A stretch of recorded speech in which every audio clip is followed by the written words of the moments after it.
So starting with rigor mortis,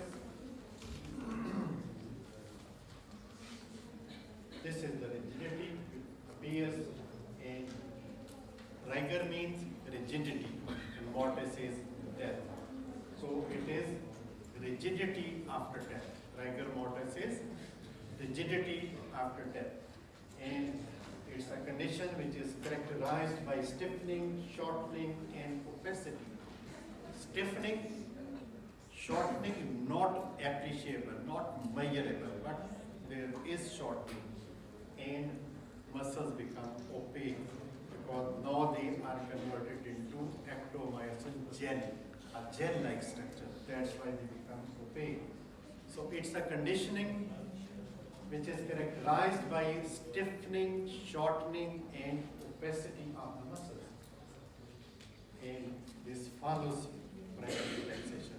It is after the primary relaxation, except there are certain conditions like cadaveric spasm.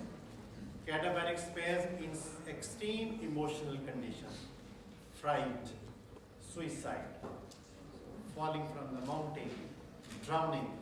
So in those conditions, the muscles immediately goes into rigidity.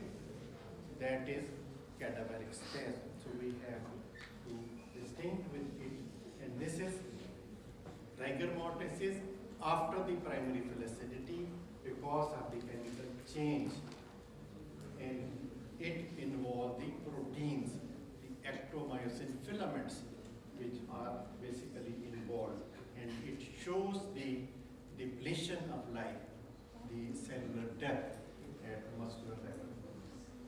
So by definition, it's a condition which is characterized by stiffening of all the muscles. And this is due to the chemical change. So this is a condition which is characterized by the stiffening of all the muscles of the body after primary flaccidity, and the cause is the chemical change which has now appeared after death. And it is associated with shortening, not measurable, but there is shortening of the muscles. And it is succeeded by primary flaccidity. First there is primary flaccidity, rigor mortis, and then it will pass on to secondary flaccidity. About the distribution and progression. All the muscles of the body are involved. Smooth muscles, skeletal muscles, all muscles they are involved.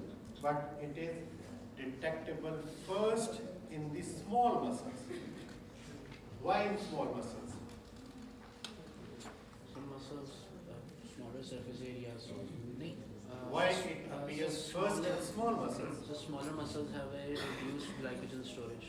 So Small muscles are small, having less glycogen content. That's why it appears early in small muscles. And the small muscles are on the face.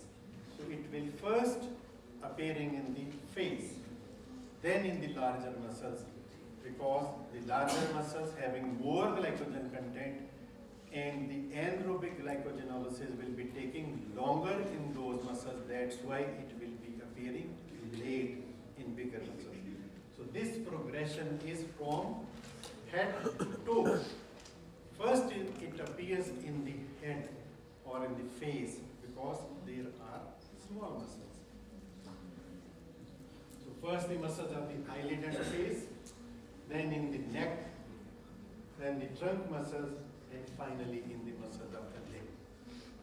And this is known as proximo-distal or craniocaudal progression, that is from head to toe.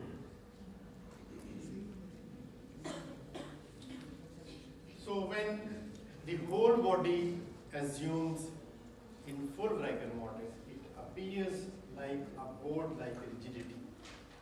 A board, like you twist the body, it will be moving as a whole. It appears as a board.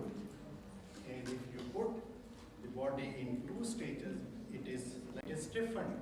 It will not relax, it will not bend. So this is a picture showing